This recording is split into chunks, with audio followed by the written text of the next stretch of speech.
Bienvenidos a Por Más. Hoy vamos a explorar uno de los conceptos más poderosos de la física, la ley de Gauss. Esta ley es como una llave mágica que nos permite entender el comportamiento del campo eléctrico de una manera sencilla, sin importar la complejidad de la carga. Aprenderemos a aplicarla a dos situaciones clave, la esfera cargada y el plano infinito cargado. ¿Listos para desbloquear los secretos de los campos eléctricos? ¡Vamos allá! Descubramos el poder de la ley de Gauss juntos. Como siempre, vamos a empezar por lo más básico, y en este caso es la definición de líneas de campo y de superficies equipotenciales. Para ello, mejor un diagrama. Aquí os quiero representar una carga positiva que crea un efecto, que es el que me va a importar, sobre otra carga. Quiero decir que esta otra también va a crear su efecto correspondiente, pero ahora no nos vamos a fijar en ello. Entonces, debido al campo eléctrico que crea esta carga que os estoy señalando, cualquier carga que ponga yo aquí alrededor positiva, y va a ser positiva por convenio, va a sufrir una repulsión. Pues bien, esa repulsión va a generar una serie de trayectorias dependiendo del punto donde se encuentre la carga positiva. En este caso, como está aquí, pues esta repulsión la vemos aquí. Esta sería la trayectoria que seguiría. Si estuviera en este punto, pues seguiría esta trayectoria. Pues bien, las líneas de campo son las trayectorias que seguiría cualquier carga positiva colocada en los alrededores de esta otra carga. En el caso de que la carga que crea el efecto o el campo sea negativa, y esta, lógicamente, también va a ser positiva, como en este otro caso que hemos estudiado, por convenio, resulta que esta carga positiva va a sufrir atracción. Por lo tanto, las líneas de campo van a ser las que tenéis aquí marcadas. Aprovecho este diagrama para explicaros ya las superficies equipotenciales. Son estas líneas que veis aquí, estos círculos, que en realidad lo que quiero dar a entender no son círculos en dos dimensiones, sino más bien esferas, porque los puntos que rodean esta carga puntual, esos puntos están formando una esfera. Todos esos puntos se van a caracterizar porque van a tener el mismo potencial. Entonces, sobre ello voy a hablar en la siguiente diapositiva ya con fórmula y mucho más detalladamente. Pero tenéis que tener en cuenta quizás este diagrama, ¿no? Vamos a ver aquí el caso de que tengamos una carga positiva y otra carga negativa, pero se diferencia de los casos anteriores en el sentido que no estoy analizando qué le pasa a esta carga por culpa de esta o a esta por culpa de la anterior. Estoy queriendo decir qué es lo que sufriría una carga que por convenio, recordemos, siempre va a ser positiva, colocada en los alrededores de estas dos cargas que ejercen campos. Entonces, si tengo una carga positiva cerca de esta carga negativa, se verá atraída. Y si la carga positiva la tengo cerca de esta positiva, se verá repelida. Por lo tanto, el conjunto de todas estas trayectorias, que son las que seguiría cualquier carga positiva colocada en estos puntos, ¿lo veis? Si por ejemplo está aquí, sería atractiva. Por aquí, atractiva. Pero si la ponemos por aquí, está más cerca la carga positiva que la carga negativa. Por lo tanto, una carga positiva aquí sufre más la repulsión de esta que la atracción de esta. Entonces, todas estas líneas y todas las que hay por medio, que no las he dibujado, que serían infinitas, son las líneas de campo. Entonces, podemos ya resumir diciendo lo que son las líneas de campo, superficies equipotenciales, y ya aprovecharé para definir lo que es el flujo de campo eléctrico. Entonces, líneas de campo. Hemos dicho que son las trayectorias que seguiría una carga positiva colocada en las inmediaciones de la carga que crea el campo que estamos analizando, que estamos valorando. Las superficies equipotenciales, ¿qué eran? Bueno, pues son superficies formadas por puntos que tienen todos el mismo potencial entre sí. El potencial, en el caso del campo eléctrico, es muy parecido al potencial en el caso del campo gravitatorio.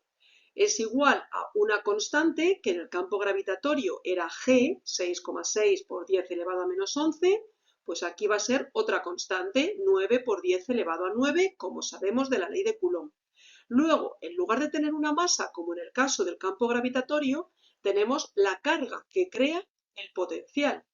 Y esta R es la distancia desde la carga que crea el potencial hasta el punto donde queremos valorar ese potencial. Pues entonces, si resulta que yo tengo una carga que crea el campo, todo el rato es la misma carga. Luego, los puntos que van a tener el mismo potencial son todos los puntos que equidistan de esa carga. Por tanto, todos esos puntos formarán una esfera. Entonces, las superficies equipotenciales creadas por una carga son esferas concéntricas a esa carga. Teniendo esto muy claro, vamos a ver qué es el flujo del campo eléctrico. El flujo de un campo es el número de líneas de campo que atraviesan una unidad de superficie. Podemos ver un símil. Veis aquí una ducha en donde hay un flujo de agua que atraviesa esta superficie. Pues bien, con este símil podemos definir el símil del flujo del campo eléctrico en comparativa con un flujo de agua como el número de chorros que salen por la superficie.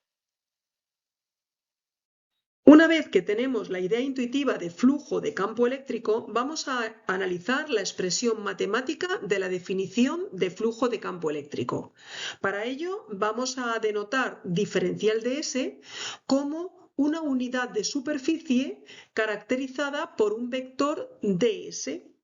Como todo vector que caracteriza a una superficie va a ser siempre perpendicular a ella y su módulo va a coincidir con la magnitud de la superficie.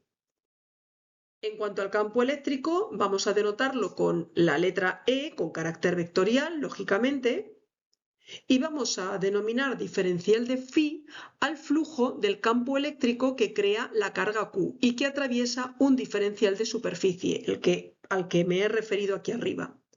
Es un diferencial de flujo porque es un flujo pequeñito ya que atraviesa una superficie pequeñita. La definición es la siguiente. El diferencial de flujo va a ser un producto escalar entre el campo eléctrico y el vector diferencial de superficie. Para entenderlo, vamos a ver este gráfico. Es la misma fotografía que os he puesto en la diapositiva anterior, pero la he girado para que sea todo mucho más sencillo.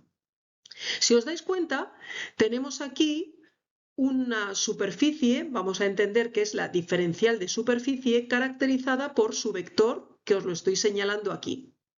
El campo eléctrico, en el caso de que no coincida con el vector diferencial de superficie, a mí me va a interesar para definir el flujo la componente paralela al vector diferencial de superficie, y esa componente paralela del campo eléctrico es E por el coseno de alfa. Ese es el E coseno de alfa que pongo aquí. Por lo tanto, el diferencial de flujo es diferencial de superficie por la componente paralela al vector diferencial de superficie del campo. Entonces, esto, por definición en matemáticas, es el producto escalar. Por lo tanto, como me interesa esta componente, voy a denominar flujo a, en primer lugar, la suma de todos los flujitos pequeñitos que se obtienen de integrar los productos escalares del campo eléctrico por los diferenciales de superficie. Aquí quizás os estéis asustando por el hecho de ver aquí una integral, porque si todavía no estáis muy puestos en calcular integrales, penséis que esto se os va a complicar, pero no os preocupéis. ¿Por qué? Pues porque vamos a tratar campos eléctricos que son uniformes. ¿Esto qué quiere decir? Que van a tener un valor, un escalar, un número. Por lo tanto, este número va a salir de la integral y se nos van a simplificar mucho los cálculos. Así que tranquilos porque todo es más fácil de lo que seguramente estáis pensando. Bueno, ahora ya estamos preparados para entender la ley de Gauss. Esta nos dice que el flujo del campo eléctrico creado por una carga Q y que atraviesa una superficie se calcula dividiendo la carga Q por la permitividad del medio. Esto me imagino que os dirá bastante poco. Entonces, os puedo decir que en lugar de escribir el flujo así, lo que solemos hacer es poner su definición. Entonces, de nuevo, soy consciente que esto os dirá bastante poco. Por lo tanto, vamos a analizar cada uno de los elementos que intervienen en la ley de Gauss. En primer lugar, esta épsilon de este denominador nos indica la permitividad de un material. Y esto significa, la permitividad, nos va a dar a entender sobre la capacidad que tiene ese material para dejar pasar un campo eléctrico. Si el material es el vacío, vamos a escribir epsilon sub 0. Y esta epsilon sub 0 está relacionada con aquella K que pusimos en la ley de Coulomb, que decíamos que valía 9 por 10 elevado a 9. Bueno, pues esa K es 1 partido por 4pi epsilon sub 0. Y precisamente el valor de 9 por 10 elevado a 9 es para la K en el vacío. Entonces, nosotros no nos tenemos que preocupar porque siempre vamos a trabajar en el vacío. Ahora, esta superficie que interviene aquí es, que la llamamos S, nos vamos a referir a una superficie que es imaginaria y que contiene al punto en el que nos van a pedir el campo eléctrico, y a esa superficie la vamos a llamar gaussiana. Vamos a verlo aquí. Si tenemos esta carga que crea un campo eléctrico y por tanto tendrá un flujo de campo eléctrico, un número de líneas de campo que irradia, bien entrantes, bien salientes, tal y como hemos dicho en la primera diapositiva, imaginemos que nos piden el campo justo en el punto P. Pues entonces vamos a imaginar una superficie que pasa por el punto P. Esta superficie será esférica porque la carga es un punto y a todo su alrededor va a generar un campo eléctrico. Por lo tanto, esa superficie esférica, en este caso, va a ser a la que llamaremos superficie gaussiana. Y por último, la carga Q es aquella que encierra la superficie gaussiana y que crea el campo. Por lo tanto, Gauss nos dijo, el flujo que atraviesa esta superficie gaussiana se calcula dividiendo la carga que crea el campo eléctrico por la permitividad, en este caso para nosotros, en el vacío. Si bien la ley de Gauss nos habla de flujos, nos va a servir, nosotros la vamos a utilizar para calcular campos eléctricos.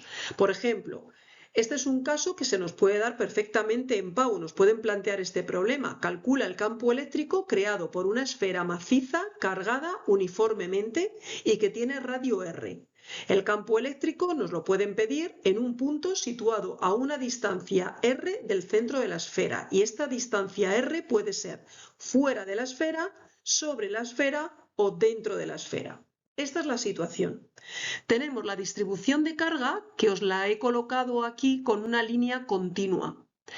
La carga está distribuida uniformemente, eso significa que no hay grumos de carga, no hay concentraciones de carga, y veis que el radio de esa distribución de carga es R mayúscula. Bien, pues vamos a calcular el campo en un punto fuera de la esfera, que lo he representado aquí, en un punto sobre la esfera, y en la siguiente diapositiva vamos a calcular el campo dentro de la esfera, en un punto dentro de la esfera. Entonces, veis aquí que denota las posiciones del punto en estudio, fuera y sobre la superficie. En primer lugar, colocamos la ley de Gauss. La vamos a poner ya con el producto escalar resuelto, módulo de E, módulo de diferencial de S y coseno del ángulo que forman.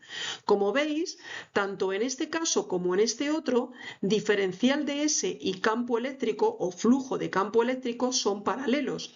El campo eléctrico, recordar que es radial en el caso de una carga esférica, y el diferencial de superficie es perpendicular a la superficie, y en ambos casos la superficie gaussiana es una esfera. Por lo tanto, como son paralelos, el coseno es 1 y se nos simplifica la ley de Gauss. ¿Veis que se nos queda así?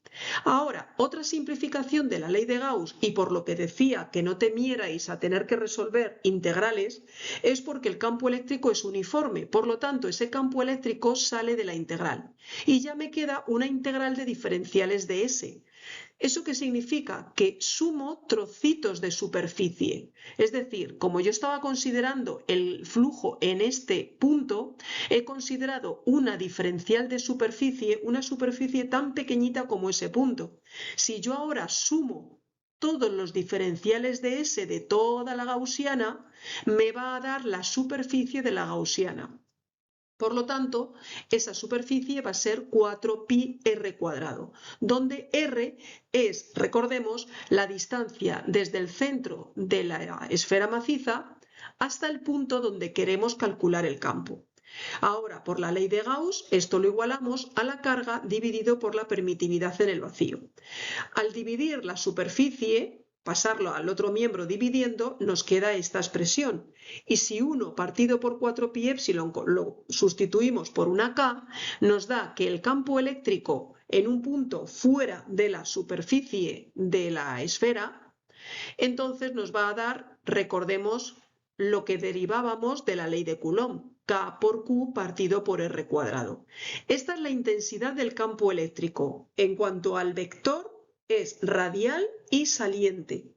Saliente porque estoy considerando que esta carga es positiva. Si fuera negativa, tendría que ser entrante. Ahora, el campo sobre la superficie de la esfera maciza tendría que ser igual, lo único que R minúscula lo sustituimos por R mayúscula, porque el punto donde estaríamos calculando el campo estaría justo a una distancia R mayúscula del centro. Quiero recordar y quiero incidir en que aquí la superficie es la gaussiana, por lo tanto siempre tengo que escribir aquí la distancia del punto donde quiero calcular el campo eléctrico, la distancia desde ese punto hasta el centro de la esfera. Entonces, por favor, esto lo tenemos que tener muy claro y no confundirnos con la superficie de la esfera que crea el campo. Ahora vamos a ver qué ocurriría si nos piden el campo eléctrico en un punto que está dentro de la esfera que crea el campo. Esto lo tenemos en la siguiente diapositiva. Recordemos que esta es la situación que teníamos. Ya hemos calculado el campo aquí y ahora vamos a ver el campo en alguno de estos puntos que está señalado en amarillo. Entonces, voy a señalar en amarillo al punto en el que buscamos el valor del campo encontrándose en el interior de la esfera cargada. Vamos a tener esto que tenemos aquí, ¿veis? Tenemos el campo eléctrico igual, radial, el vector diferencial de superficie paralelo a ese campo y el ángulo que forman es 0, exactamente igual. La carga que contribuye al campo que sufre un punto es aquella que está contenida en la gaussiana que contiene a dicho punto. Esto es lo que nos dice Gauss. Nos dice el flujo del campo eléctrico es igual a la carga encerrada en la gaussiana dividido por la permitividad. Entonces, de esta manera, teníamos que el campo es 1 partido por 4πε sub 0, carga y R². ¿Pero qué ocurre? Que ahora no toda la carga de la esfera contribuye a este campo. Por lo tanto, ¿qué tenemos que poner aquí? ¿Qué carga tenemos que poner? Bueno, pues entonces tendremos que hacer lo siguiente. Tenemos que coger la carga total de la esfera y la dividiremos por el volumen de la esfera. De esta manera, ¿qué vamos a tener? Carga por unidad de volumen. A esta carga por unidad de volumen la vamos a multiplicar por el volumen de esta esferita que está rodeada de amarillo. Eso es 4/3 de pi r cubo, pero esta r es la r minúscula. Este es el volumen de la gaussiana pequeña. Simplifico estas dos expresiones y esto es la carga dentro de la gaussiana pequeña, de la que viene señalada en amarillo.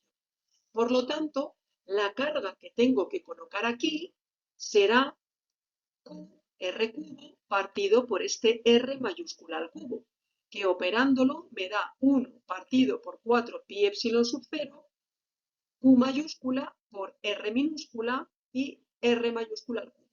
Veis que la expresión cambia. Este es el campo creado en puntos que están dentro de la esfera. Ahora voy a haceros una aclaración y es que nos pueden plantear un problema donde la esfera esté realizada con un material conductor. Por lo tanto, es importante saber cómo se comporta ante una carga. Dentro de ese material conductor, el campo eléctrico siempre va a ser cero, porque la carga que pueda haber en su volumen va a viajar a la superficie. Por lo tanto, la carga no va a crear campo hacia dentro de la esfera, sino hacia afuera. Por eso, recalco, el campo eléctrico en el interior de la esfera conductora siempre va a ser cero. Sin embargo, en el exterior el resultado es el mismo que el que hemos calculado anteriormente. Si en un problema no están diciendo que es conductor, entonces diremos que a lo mejor no os dicen nada, pero si no, os dirán que el material es aislante o es un dieléctrico. Pero si no, os tendrían que hacer la aclaración de que es un conductor. Aquí tenéis un poco resumido todo lo que hemos dicho. Si tenemos una esfera metálica o conductora, el campo en su interior es cero. Y si tenemos una esfera aislante, tenemos que el campo es distinto de cero y en concreto este es el que hemos calculado en la diapositiva anterior. Y en el exterior, independientemente de que sea metálica o no, vamos a tener que el campo es K por la carga partido por R cuadrado. Debemos darnos cuenta que, fijaros, aquí da igual que la carga esté distribuida en un volumen o que sea puntual. Daros cuenta que el campo eléctrico en el exterior solo va a depender del valor de la carga total. Y esto es muy curioso. Entonces, por eso os lo comento. Otra simetría relevante para aplicar la ley de Gauss es para resolver problemas en donde se nos pide el campo eléctrico creado por un plano infinito cargado uniformemente. Esta sería la situación.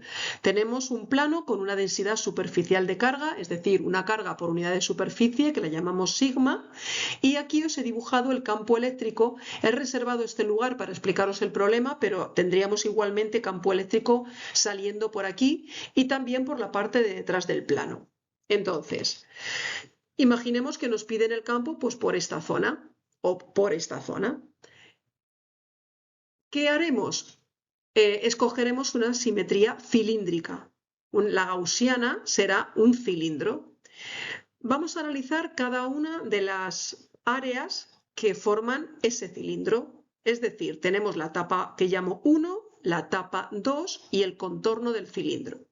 El campo eléctrico es saliente del plano infinito, o sea, tenemos hacia allá, como veis aquí, el flujo de campo eléctrico va hacia nuestra derecha, pero también, como es saliente del plano, también tenemos campo eléctrico que va hacia nuestra izquierda. Los diferenciales de superficie siempre son salientes a las tapas, entonces los veis aquí dibujados. En ambos casos, el ángulo que forman campo eléctrico o flujo de campo eléctrico y diferencial de superficie es cero. Sin embargo, en el contorno vemos que el campo eléctrico obviamente es el mismo, va hacia la derecha, en el caso de la parte de atrás sería hacia la izquierda, pero el diferencial de superficie en el caso de contorno es perpendicular al campo eléctrico, por lo tanto el ángulo que va a formar es de 90 grados. Si escribimos la ley de Gauss, que la tenemos aquí, recordemos que había un producto escalar. Vamos a diferenciar el lateral del cilindro de las caras del cilindro. En el lateral del cilindro, la superficie no va a ser la tapa, sino que va a ser la parte, esta lateral, ¿no? Entonces, ese lateral va a contribuir con 0 a la ley de Gauss, porque como forma E y diferencial de S un ángulo de 90 grados y el coseno es 0, esta parte no va a contribuir en el flujo que considera la ley de Gauss, flujo de campo eléctrico, obviamente. En cuanto a las tapas del cilindro, ¿qué va a ocurrir? Pues aplicamos la ley de Gauss y el coseno en este caso vale 1. Por lo tanto, se nos va a quedar que se nos simplifica con que esto es 1, pero también el campo eléctrico, como es uniforme, sale de la integral. Y por tanto tenemos la integral de diferencial de S. Por lo tanto, ¿cuánta superficie contribuye al flujo del campo eléctrico? Pues tenemos la superficie de esta tapa y la superficie de esta otra tapa. Son dos superficies. Por lo tanto, la integral de diferencial de S es 2 veces la superficie de cada tapa. Por la ley de Gauss, esto es igual a la carga encerrada en la gaussiana, que es el cilindro, partido por epsilon sub 0. Ahora, ¿qué carga está encerrada en la gaussiana? Pues si la unidad de superficie tiene una carga sigma y la tapa tiene una superficie S, sigma por S será la carga que está encerrada en esta gaussiana, o sea, la carga que está sobre esta superficie. Por lo tanto, es la que ponemos aquí en la ley de Gauss. Una superficie con otra se nos va, simplificamos la expresión y entonces el campo eléctrico nos queda como la densidad superficial de carga dividido por 2 veces la permitividad en el vacío. Vamos a estudiar una aplicación de lo que acabamos de ver. Se trata de un condensador que por definición son dos placas paralelas cargadas con cargas iguales y de signos contrarios, tal y como os muestra la figura.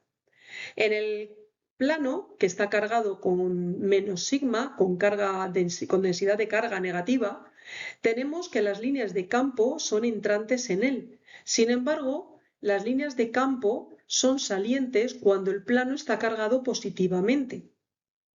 Los valores del campo que crea la carga positiva, o el plano cargado positivamente, los tenéis en azul, tal y como hemos calculado en la diapositiva anterior. Sin embargo, los campos creados por la carga negativa los tenéis en naranja. Vamos a verlos detenidamente. Si os dais cuenta, en esta parte tenemos un campo entrante por parte del plano cargado negativamente y un campo saliente por parte del plano cargado positivamente. Por lo tanto, ambos campos tienen signo distinto. Lo mismo va a ocurrir en este otro lado. Vamos a tener un campo hacia la izquierda creado por el plano cargado positivamente y un campo que va hacia nuestra derecha a causa del plano que está cargado negativamente. Por lo tanto, ambos campos tienen signo contrario. En el caso de la zona que está en el centro entre ambas placas, tenemos que ambos campos tienen el mismo sentido. Por lo tanto, veis que tienen el mismo valor. A continuación, procedo a sumarlos. Como estos dos tienen signo contrario, el campo en el exterior de un condensador diremos que es 0. Sin embargo, el campo en el interior de un condensador se calcula sumando estos dos valores y me da que es sigma partido por la permitividad en el vacío.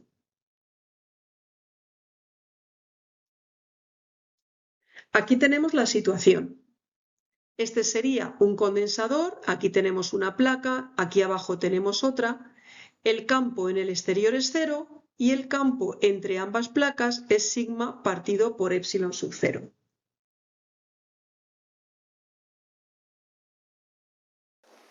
Quieres salir en el vídeo, así que venga, empezamos. Te quería hacer una pregunta. ¿Te ha quedado alguna duda o se te ha ocurrido algún ejemplo curioso donde aplicar la ley de Gauss? Bueno, pues entonces, por favor, déjamelo en los comentarios que me encantará saberlo. Y si este vídeo te ayudó a desvelar algo del mundo de los campos eléctricos, dale un like y suscríbete al canal. Recuerda, aquí en Por Más sumamos conocimientos, restamos dudas y multiplicamos motivación. Nos vemos en el próximo vídeo. Sigamos descubriendo juntos. Hasta luego, chao. Okay, let's go.